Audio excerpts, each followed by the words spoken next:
আজি মই আছোঁ এয়া বৰ্ণগড় কলেজৰ বাকৰিত আৰু লগত আছে আমাৰ যুগদা বুলিয়ে ক'লোঁ যুগজ্যোতি দাস মানে আজি এটি আড্ডাৰ ভিডিঅ' দেখুৱাম আপোনাক কিন্তু এই আড্ডাটো অকণমান বিশেষ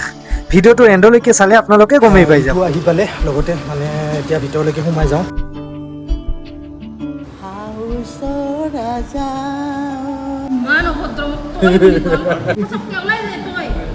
बेटा तो बोल सुइटा दे वहां हाथ तुम गया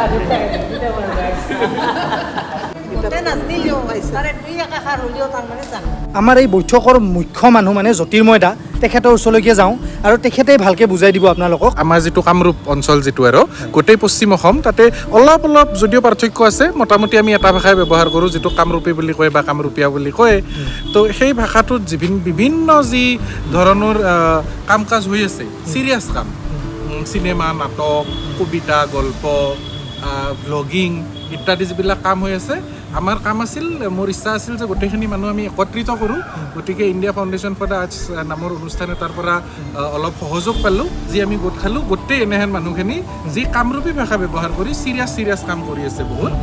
আৰু আমাৰ ভাষাটোতো যি ডাঙৰ কাম কৰিব পাৰি সেইটো ইমান বছৰে অত বছৰে ৰাইজক দেখি আছে এয়া হ'ল নিতুবৰ্ণ ৰাজবংশী মানে মই নিতুদা বুলিয়ে মাতো আমাৰ সৰভোগৰ সুযোগ্য সন্তান এজন ভাল কাৰ্টুনিষ্ট আৰু এইপিনে মই চিনাকি কৰি দিয়াৰ প্ৰয়োজনে নাই ইউটিউব আৰু ফেচবুকত দেখিয়ে থাকে ৰিকি মানে থলুৱা খানা আৰু থলুৱা ভাষাৰ কাৰণে পৰিচিত তো কেনেকুৱা লাগিল আহি এইটো এটা নতুন অভিজ্ঞতা আৰু মানে মই বিশেষকৈ মই এইবিলাক সভা সমিতিত আগতে ঠিকছে ঘূৰিছিলোঁ কিন্তু বৰ্তমান অলপ সময়টো কম তথাপিতো এইবিলাক নতুন অভিজ্ঞতা প্লাছ মই নিতুদাক লগ পাইছোঁ নিতুদাৰ কাৰ্টুনটোহে মোৰ চিনাকি মানুহজন চিনাকি নাছিল গতিকে মোৰ চব ভাল লাগছে আৰু তাতকৈ বেছি ভাল লাগছে নিতুদাক লগ পাইছোঁ ৰিকিয়ে নিজৰ মাধ্যমেদি মানে তেওঁৰ নিজৰ যিটো বৰপেটীয়া ভাষা